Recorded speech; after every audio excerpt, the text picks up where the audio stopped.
Before I tell you about the betrayal, I need you to understand the love. I'm Gloria Washington, 55 years old, and I love my husband Raymond with everything God gave me.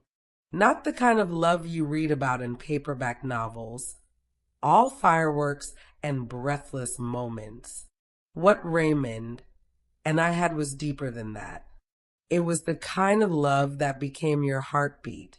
So constant you stop noticing it's even there until the day it disappears. We met at a church picnic in Atlanta on a July afternoon in 1991. I was 23, fresh out of Clark Atlanta University with a degree in accounting and a heart full of ambitions.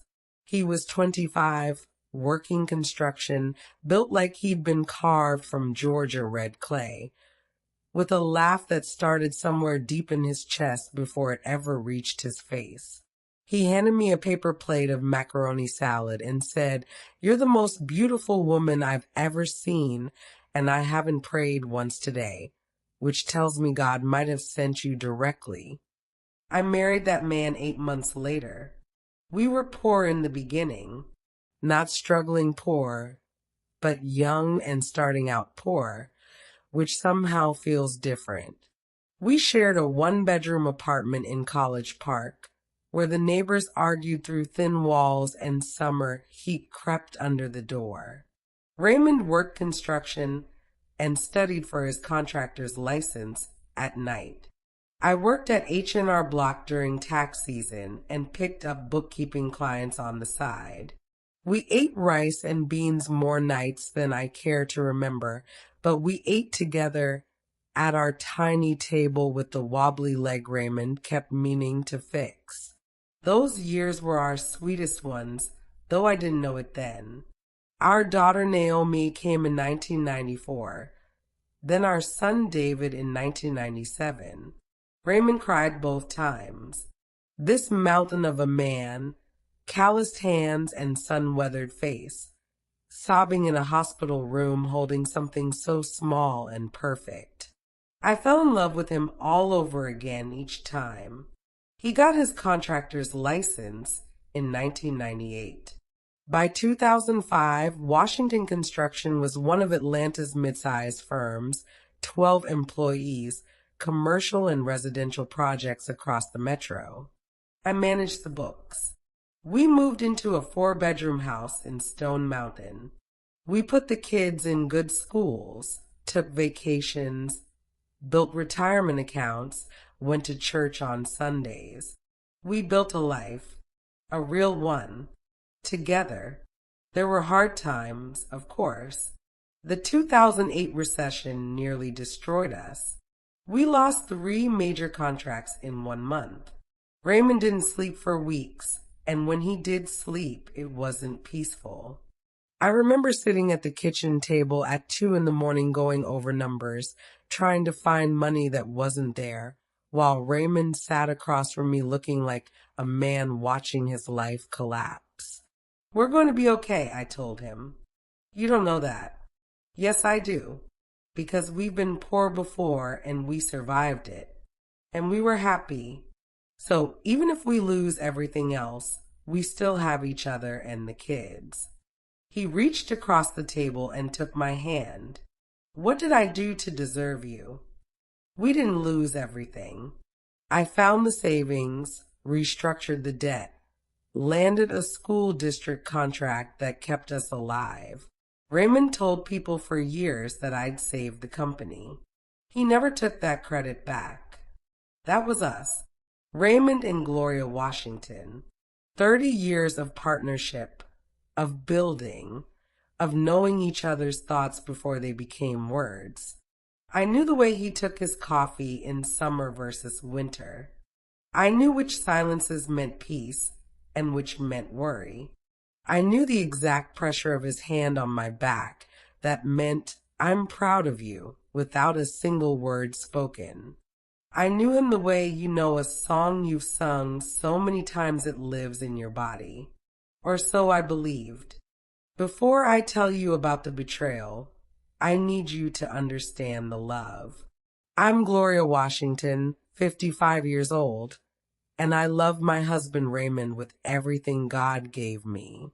Not the kind of love you read about in paperback novels, all fireworks and breathless moments. What Raymond and I had was deeper than that. It was the kind of love that became your heartbeat. So constant you stop noticing it's even there until the day it disappears. We met at a church picnic in Atlanta on a July afternoon in 1991. I was 23, fresh out of Clark Atlanta University with a degree in accounting and a heart full of ambitions. He was 25, working construction, built like he'd been carved from Georgia red clay, with a laugh that started somewhere deep in his chest before it ever reached his face. He handed me a paper plate of macaroni salad and said, "You're the most beautiful woman I've ever seen, and I haven't prayed once today," which tells me God might have sent you directly. I married that man 8 months later. We were poor in the beginning, not struggling poor, but young and starting out poor, which somehow feels different. We shared a one-bedroom apartment in College Park, where the neighbors argued through thin walls and summer heat crept under the door. Raymond worked construction and studied for his contractor's license at night. I worked at H&R Block during tax season and picked up bookkeeping clients on the side. We ate rice and beans more nights than I care to remember, but we ate together at our tiny table with the wobbly leg Raymond kept meaning to fix. Those years were our sweetest ones, though I didn't know it then. Our daughter Naomi came in 1994, then our son David in 1997. Raymond cried both times. This mountain of a man, calloused hands and sun-weathered face, sobbing in a hospital room holding something so small and perfect. I fell in love with him all over again each time. He got his contractor's license in 1998. By 2005, Washington Construction was one of Atlanta's mid-sized firms, 12 employees, commercial and residential projects across the metro. I managed the books. We moved into a 4-bedroom house in Stone Mountain.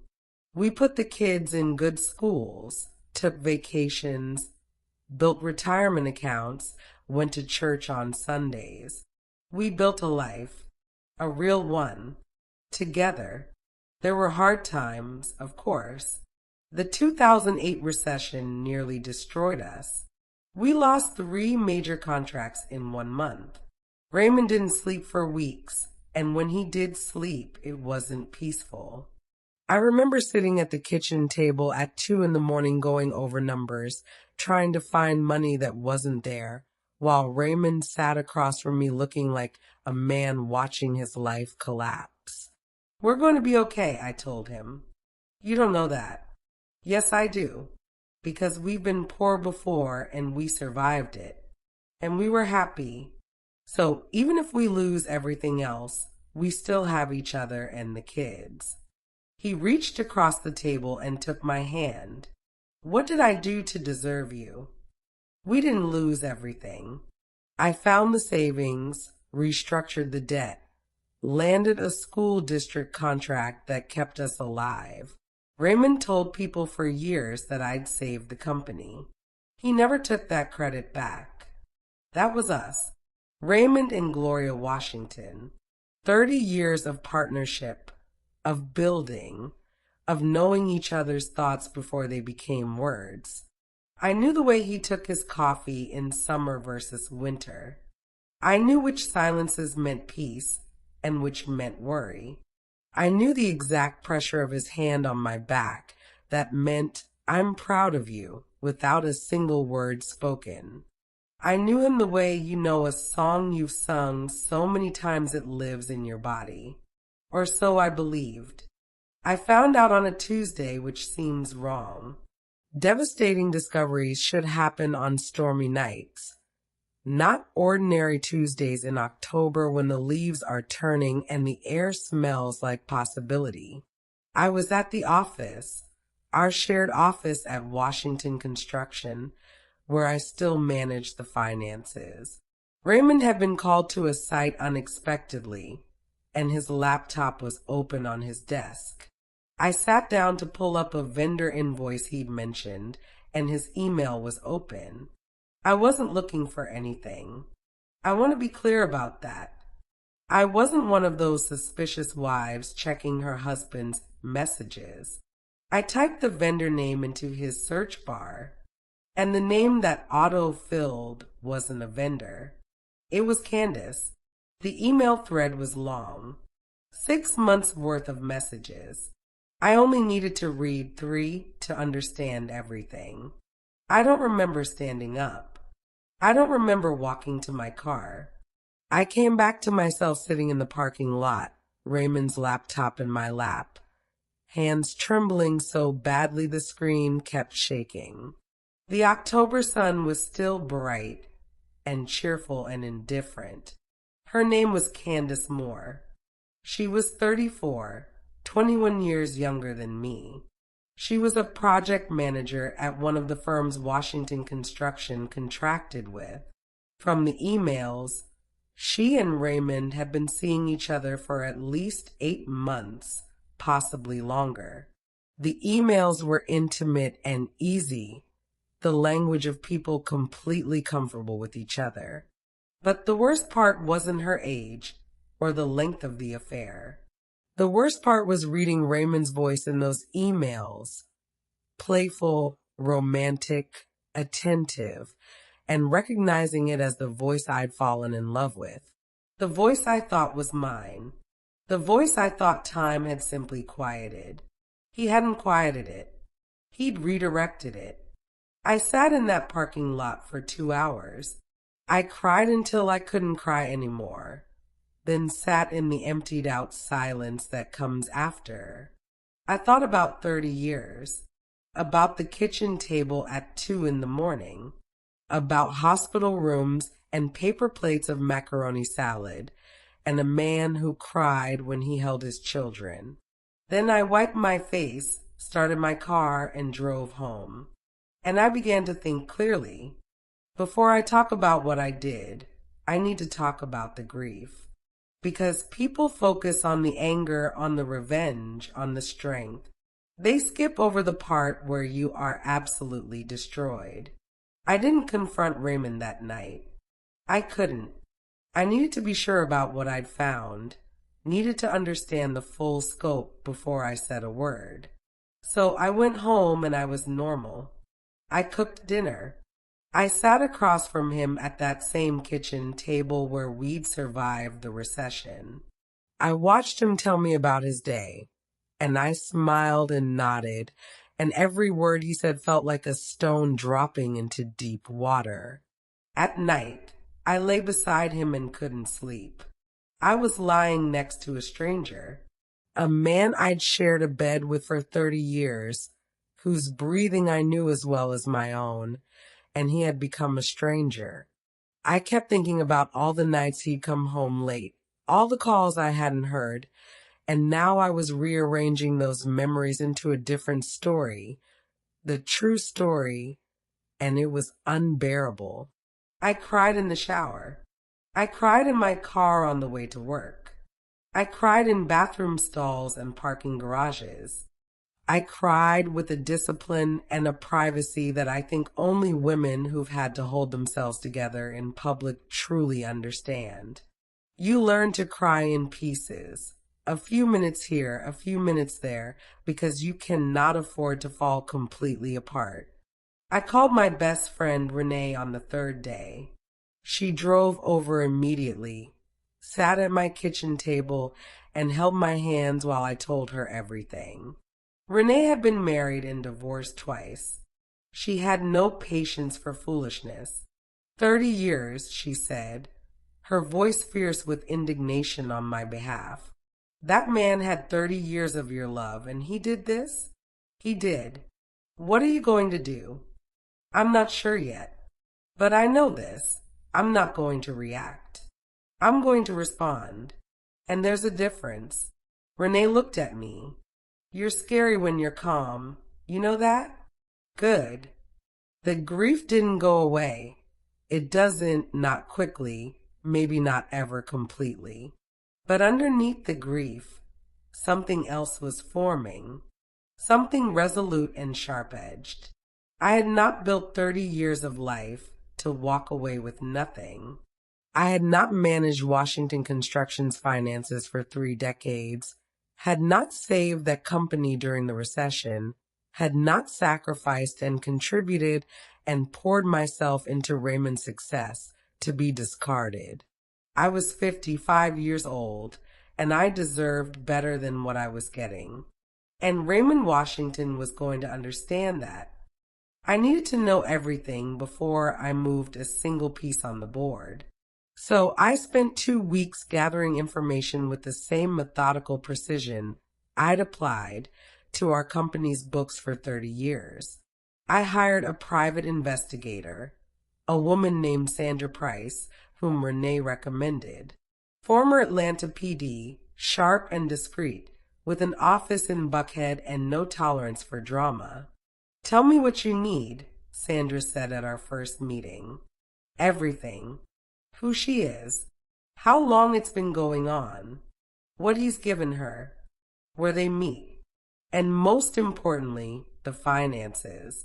I want to know if he's used marital funds. Smart woman. Most people just want photos. I don't need photos. I need ammunition. While Sandra worked, I worked too.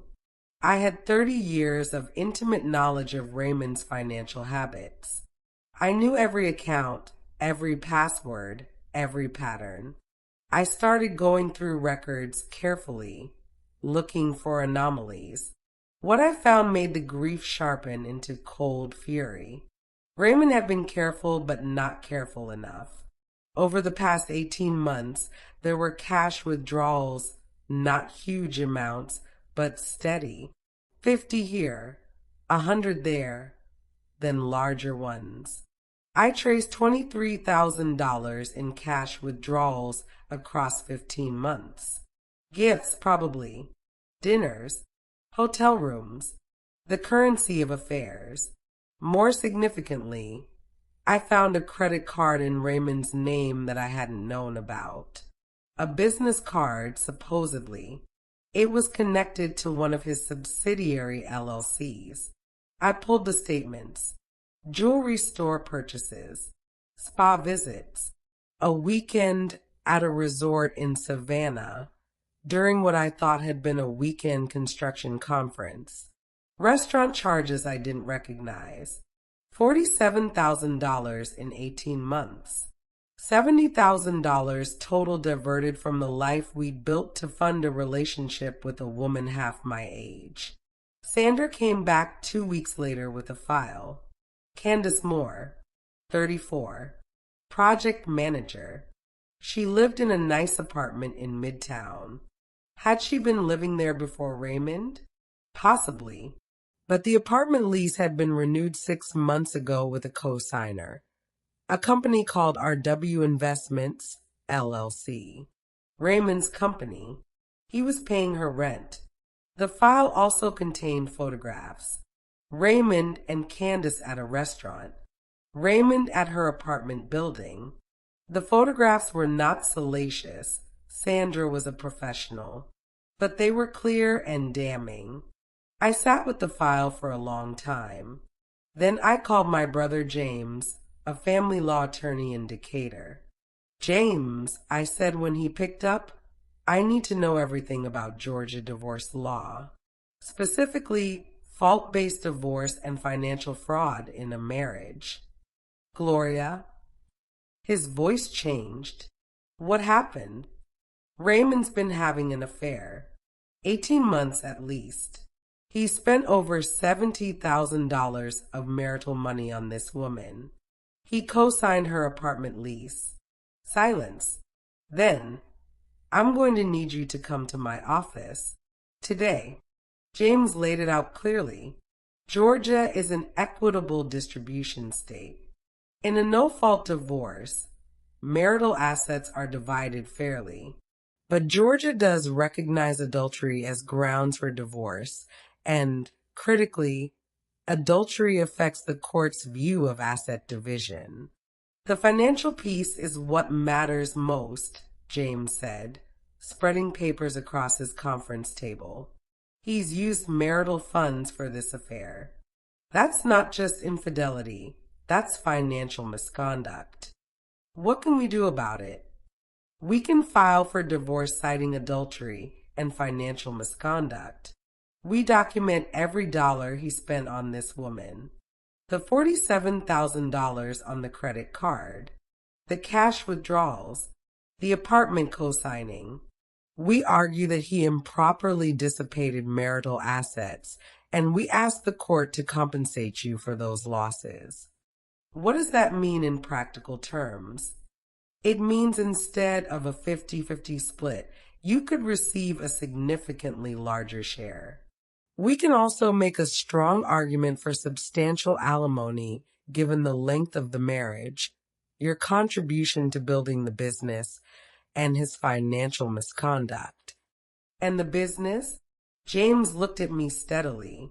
Gloria, you have been the financial backbone of Washington Construction for 30 years. Your name is on the operating agreements. You manage the accounts. We can make a very strong argument that the business would not exist without your contribution. I want my share of the business. I know, and you should get it. He paused. But there's another layer here. Before we file, we should talk to a forensic accountant. I want to make sure we've captured every dollar he's diverted. I nodded. There's something else, James.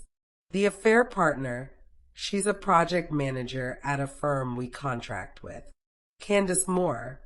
Meaning I'd like to know if any business decisions Raymond made in the last 18 months were influenced by this relationship. Contract awards, project decisions. Were we sending business to her company because of his feelings for her? James leaned back slowly. That would be a conflict of interest.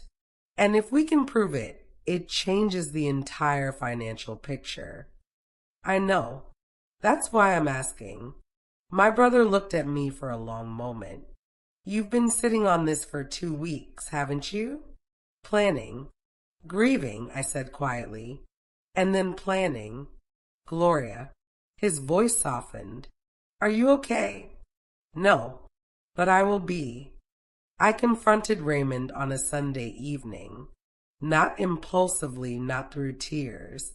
I'd chosen the day deliberately.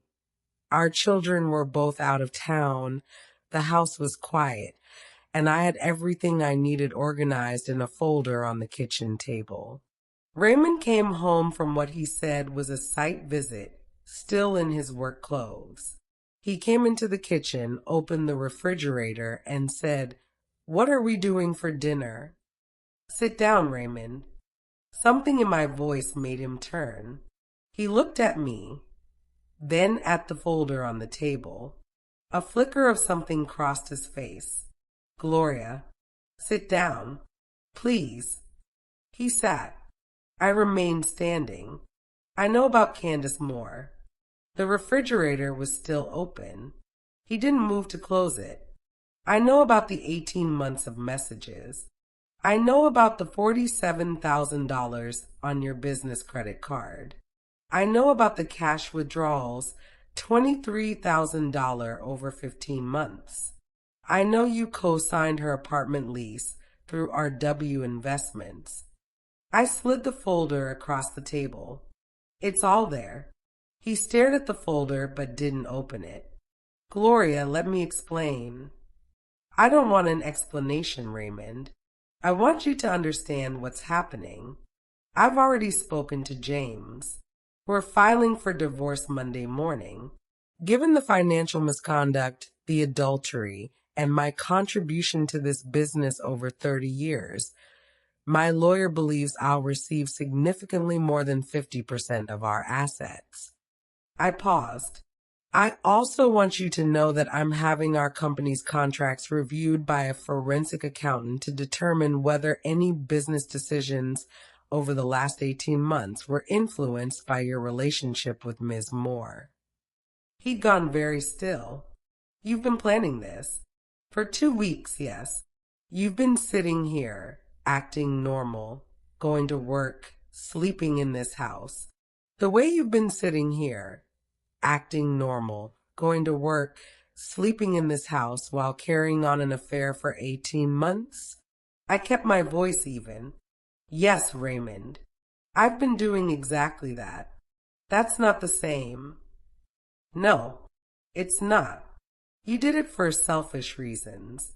I did it to protect myself. I looked at the man I'd loved for 30 years, the father of my children, the partner of my life.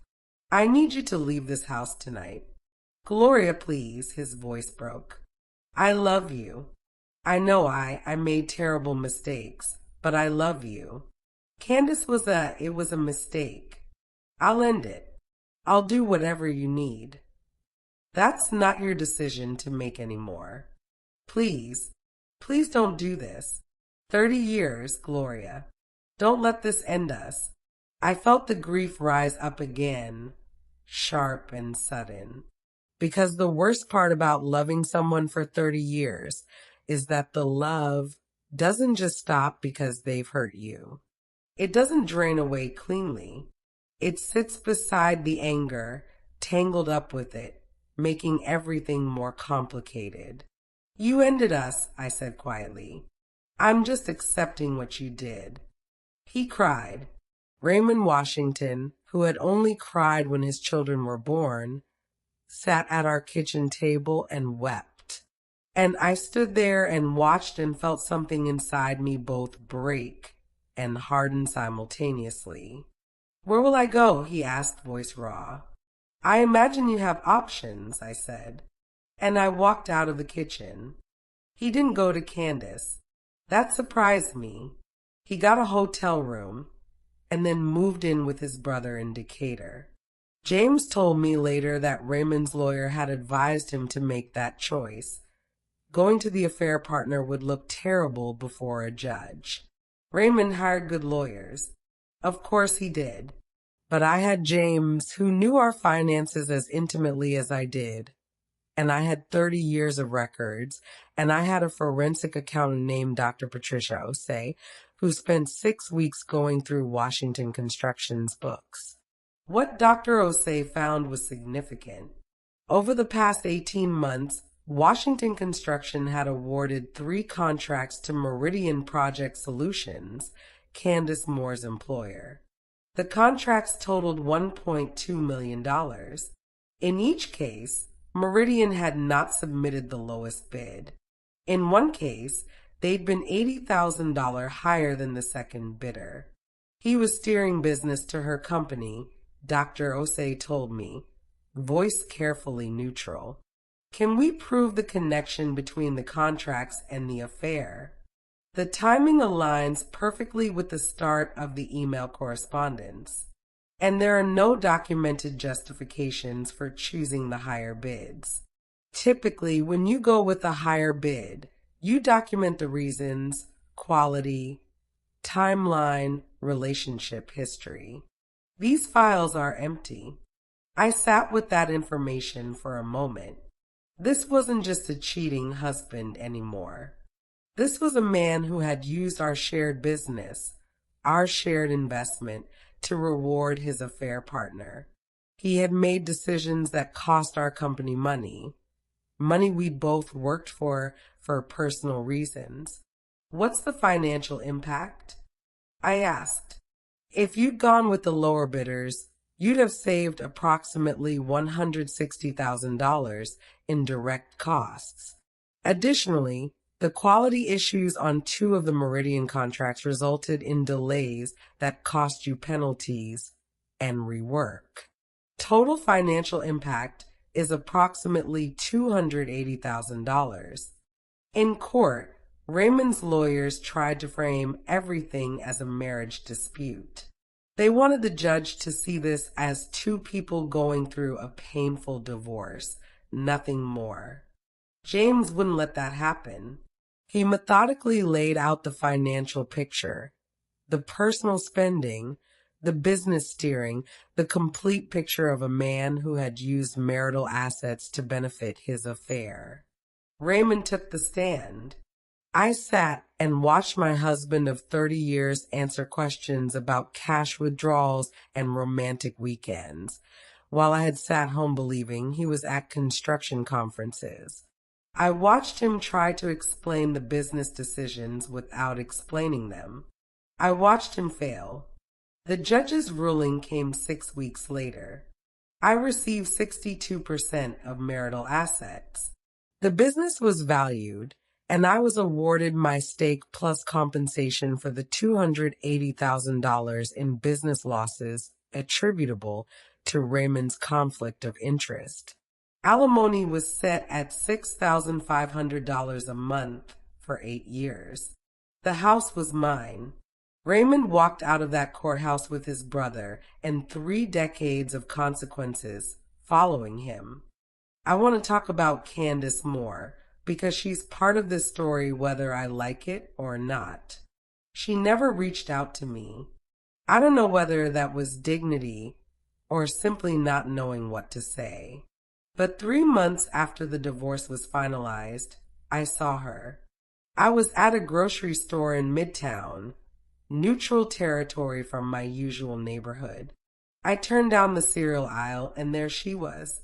She looked younger than her photos, pretty in an ordinary way, not extraordinary, just young. She had the easy confidence of someone who hasn't yet accumulated enough scar tissue to walk carefully. She saw me at the same moment I saw her. I watched the recognition cross her face, followed by something I couldn't immediately name. Fear. Shame. I could have walked past. I should have, maybe. But I didn't. I stopped my cart. She stopped hers. We faced each other in a grocery store aisle in Atlanta. 2 women connected by a man who had let us both down. "Ms. Moore," I said. "Mrs. Washington." Her voice was quiet. I looked at her for a moment.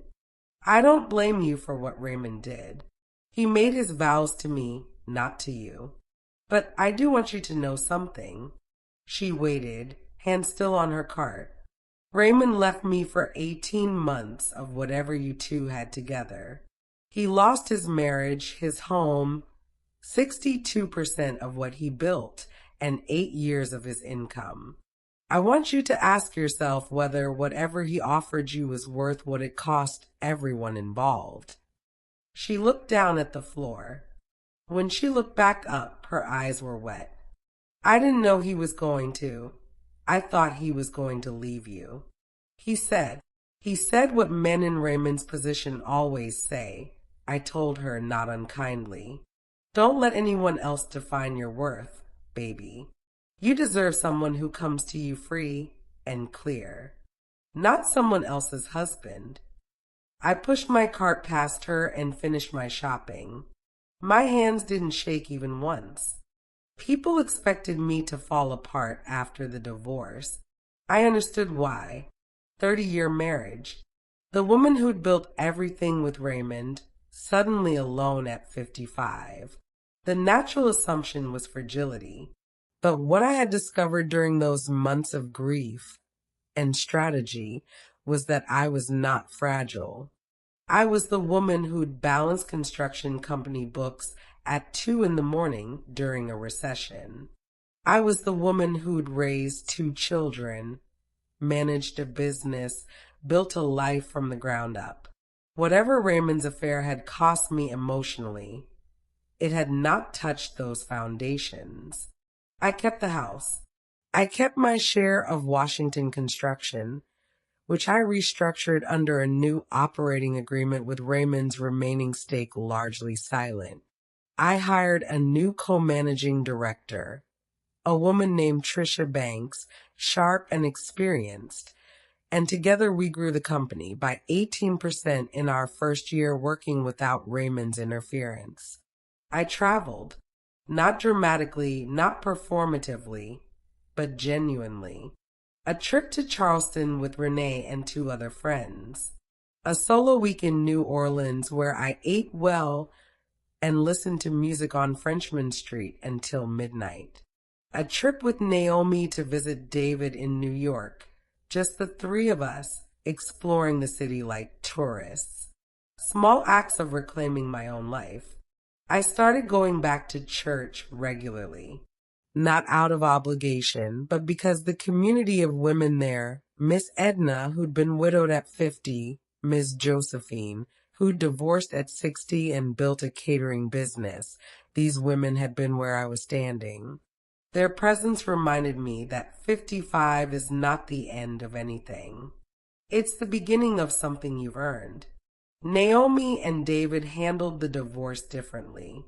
David was quiet about it, the way men in our family tend to be. He called me every Sunday, talked about everything except his father, and I understood that was his way of being present. Naomi was volcanic, furious at Raymond in that specific way daughters have when their fathers disappoint them. She stopped speaking to him for 6 months. You don't have to choose, I told her. He's still your father. He hurt you, Mama. He did. But your relationship with him is yours to decide. Don't let my story become your story. She cried. Then she eventually rebuilt something with her father, smaller than what it had been, different but present. I stayed out of it. That was their work to do. 6 months after the divorce, Renee told me she'd heard from someone in our shared social circle that Candace had ended things with Raymond. I wasn't surprised. Affairs don't survive the removal of their exciting elements, the secrecy, the escape from real life, the intoxicating feeling of being chosen. When the affair becomes the only relationship, when the person has to show up as a full human being with bills and bad days and no secret thrill to offer, the foundation usually crumbles. Raymond called me in February, 8 months after the divorce. I need to say something, he said when I picked up. All right, I was wrong. Not just the affair, all of it. The money, the business decisions, the lies. All of it was wrong, and I knew it was wrong while I was doing it, and I did it anyway. I don't have an excuse. I have a lot of explanations. I was scared of getting older. I was flattered. I convinced myself I could keep both lives running, but none of that is an excuse. I listened. I destroyed the best thing that ever happened to me. You were the best thing. You are. His voice was rough. I know you're not taking me back. I know I've lost that. I just needed you to know that I know it, and I know why, and I'm sorry. I sat with his words for a moment. 30 years of loving this man. 2 children. A business. A life. Raymond. I said finally, thank you for saying that. I believe you mean it. I do. I need you to understand something. My grief about you isn't because you weren't worth loving. You were. I loved you more faithfully than you'll probably ever fully understand. My grief is about the years of not being seen, the sneaking around, the way I was made to feel like the problem when all I'd ever done was show up completely. I paused. What you did didn't just hurt me. It changed how I understand my past. And that's something I'm still working through. I know. Quiet. I know, Gloria. Take care of yourself, I said. And I meant it. Be better for whoever comes after this. Learn something from this. That's all I want from you now. After I hung up, I sat on my back porch for a long time watching the evening come on over Atlanta. The city was lit below and the sky was going from orange to purple, and I thought about 30 years and about beginnings and about what it means to still have something to offer the world at 55. A lot, I decided. A whole lot. 1 year after discovering Raymond's affair, I sat across from a journalist named Keisha Young, who was writing a piece for a local magazine about Black women in Atlanta business. The story was about Washington construction and what I'd done with it since taking full operational control. It wasn't about the divorce. That wasn't the story I wanted to tell publicly. But near the end of the interview, Keisha asked, "You've clearly been through significant personal challenges over the past couple of years. What kept you focused on the business?" I thought about how to answer honestly without saying more than I wanted to. I think Black women in this country learn early that we don't get the luxury of falling apart, I said. Not because we're superhuman, we're not. We fall apart plenty, in private, in our cars, in our showers. But we also know that the world won't pause to let us heal before it demands something from us again. So we learn to grieve and function simultaneously. We learn to build even while we're breaking. Is that healthy? No, I said honestly. And I think we need to name that. We should get to fall apart fully sometimes. We should get to be held up by others and not have to hold everyone else. The fact that we often can't is not a testament to our strength. It's a commentary on systems that don't support us. I paused, but I'll tell you what is genuinely true. I am stronger than I knew I was. Not because the pain made me strong, but because going through it forced me to find resources in myself that I hadn't fully tested. Keisha nodded. What would you tell other women going through similar betrayals? I'd tell them to grieve first. Really grieve. Don't rush to the strategy. Sit with the hurt. Then I'd tell them to know their worth in concrete terms, not just emotionally. Know what you've contributed. Know what you're owed. And get a good lawyer. I smiled. And then I'd tell them that 55 is not an ending. Not even close. The article ran the following month. My phone buzzed for a week with messages from women I knew, and some I didn't, saying some version of that was exactly what I needed to hear. 2 years after that October Tuesday in the parking lot, I hosted a dinner party at my house for 10 women. Renee was there, my daughter Naomi, Ms. Josephine from church, Trisha Banks, my business partner, a few others who'd been through things and come out the other side, holding something new. We ate well. I cooked, really cooked, the kind of cooking that takes all day and fills a house with smell and memory. Raymond's mother's recipe for smothered chicken, my grandmother's cornbread, a sweet potato pie that my children have been requesting since they were small. At some point in the evening, Miss Josephine, who was 71 and had not survived one hard thing but many, raised her glass. To Gloria, who learned the difference between still water and stagnant water. The women around the table laughed and then went quiet, waiting for me to say something. I thought about Raymond in that grocery store parking lot handing me a paper plate of macaroni salad. I thought about 2 a.m. at the kitchen table. I thought about what it feels like to discover that the map of your life was drawn wrong. Still water runs deep, I said finally. And it gets there by moving through everything in its path. Every rock, every obstacle, every heartbreak. Still waters don't mean nothing happened. They mean everything happened, and you came through it. I raised my glass. To coming through,